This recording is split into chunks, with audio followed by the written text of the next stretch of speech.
I've had people ask me before, Jesse, can you be bought? And the answer to that question is almost always yes. My goodness, of course.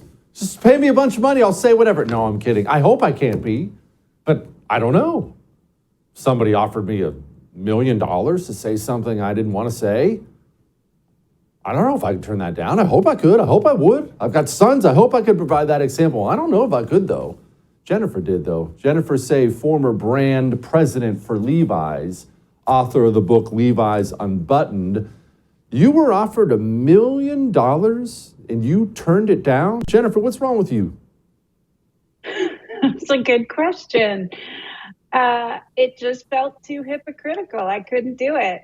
After pushing back on school closures for 2 full years, then being asked to leave the company with $1 million to stay quiet, I rejected the offer. Yeah, that's what happened. It felt too hypocritical to me. Okay, now walk me through the mindset from the Levi's standpoint. Why do they want you to be quiet? You want someone to be really quiet when you're offering them $1 million to be quiet. Yeah, they couldn't have prevented me from continuing to speak out about school closures and other restrictions, lockdowns, et cetera. The point of a non-disclosure agreement and the money to seal the deal is that you won't talk about the terms of the separation, and you won't talk about the fact that in my ends, as it pertained to me, I was told repeatedly for 2 years I couldn't talk about these things. I couldn't push for open schools while they sent their own children to in-person private school. And that I couldn't talk about the fact that I was pushed out the door because I stood up for kids, that was the reason I left. They'd prefer to leave it as Jen decided to leave and spend more time with her family. You know that euphemism, which everyone sees. Yeah, no, I know that. I know that euphemism. Now, correct me if I'm wrong, because I grew up, I used to wear Levi's. I thought this was a company that made pants. I'm almost positive they made pants, blue jeans specifically. Why would a company that makes blue jeans get so involved with a COVID-19 pandemic? It's a great question. They get involved in all sorts of issues. And, arguably Levi's is not alone in this. Companies are now all about politics rather than product excellence.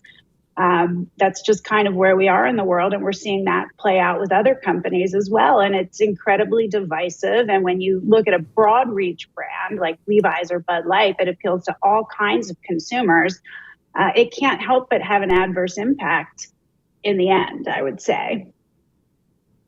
Okay, Jennifer, you've been in these high-powered boardrooms. No one invites me to any of these things, understandably. So walk me through the thinking at a corporate level, because when I picture this, now I'm sure I'm probably wrong, but I picture a bunch of highly educated people, probably fairly high IQ people, trying to come up with reasons or ways for the company to make money. What's our advertising budget? What's our labor costs? Things like that, normal conversations. How do you even get to the point where you're pushing any kind of agenda other than let's sell some blue jeans? How does that come about? It's a great question, Jesse. And, the simple answer is it's a commercial calculation. It isn't about values. It isn't that they believe so strongly in a particular viewpoint. They believe their consumers do. And they believe that by aligning themselves with a particular ideology or a set of what they would call values, that their fans will like them more, or they'll attract new fans that will like them more and buy more. So it's an entirely cynical and commercial calculation. And in many cases, as we're seeing play out, a miscalculation. And I think it reflects the disconnection these leaders, these elites who sit in boardrooms have with their core consumer base. And, first rule of business is know the consumer. The consumer comes first. And it seems to be playing out right now very clearly that a lot of companies aren't doing that. They're not putting the consumer first. Yeah, so obviously, as we all see with the Bud Light situation. Okay, so Jennifer, I don't think it's exactly news that the CEO of McDonald's, whoever that is, I don't even know his or her name, probably does not eat a whole lot of quarter pounders, probably focuses more on the steakhouse realm. So he's not going to know McDonald's like I know McDonald's. I get that. How do we link those two worlds? What historically have people in the corporate world done to link those two things? Because he needs to know me. Yeah, it's a great question. And I will say at Levi's, we all wore Levi's. So it may be the exception to Yeah. the rule, but I wore Levi's every single day to work, usually 2 or 3 items, not just the jeans, but the t-shirt and the jacket too. But even if that is the case, the reason I wear Levi's isn't the reason you do necessarily. And I want to understand why you choose Levi's. So during my time, my last 5 years there, I managed a function called Consumer Insights, which is research. And we spent a lot of time talking to consumers. But the key is that you actually listen to them and you don't dismiss them as bigots or racists or stupid or, ill-informed. You listen to what they're saying and you try to craft product and communication that's going to resonate with them, that they're going to love. I mean, that's the goal. So you have a constant communication with the consumer. And of course, you're getting feedback all the time on social media in real time. Okay, you're getting feedback on social media. Is the separation of corporate America from kind of middle America, is social media the problem, that you'll have these left-wing mobs mob a brand into doing something or apologizing for something? Is social media, has it been bad for corporate America?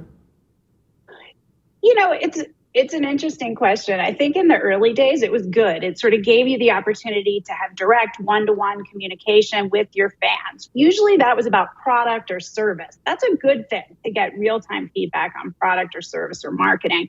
But certainly what we're seeing now is it amplifies some of our worst mob instincts. And I think companies and CEOs in particular are cowing to that pressure in a way that is unhealthy for their business. And they're distracted essentially from the core mission of a business, which is to provide great product, support it with inspiring marketing, and treat employees well. That's the job.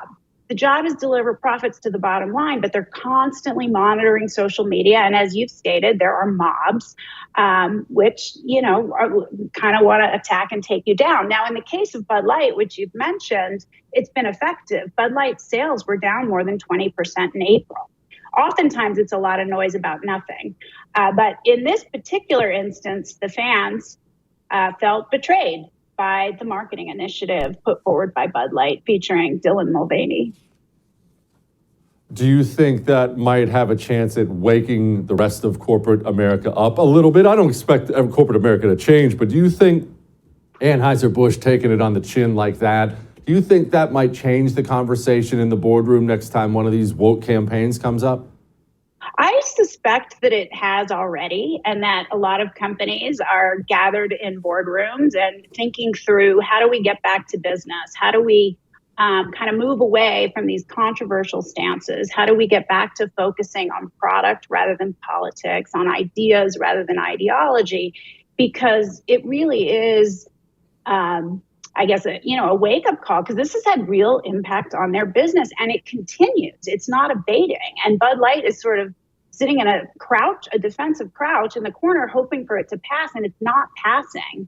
The headlines continue, the social media pushback continues, and Bud Light has now attempted to sort of thread a needle. And in doing so, they've not stood by their choice to hire Mulvaney. They've not apologized to their loyal fans who were offended by what they see as weighing in on a political ideology that they're not aligned with. And now everybody's mad. Now they're not making anyone happy. So I think at this point, they have no choice. There's no way out but through. And they're going to have to probably pick a side. And I would side with loyal fans. They're more likely to come back than these imaginary possible consumers who probably don't even drink beer and definitely don't drink Bud Light currently. You like what you just saw?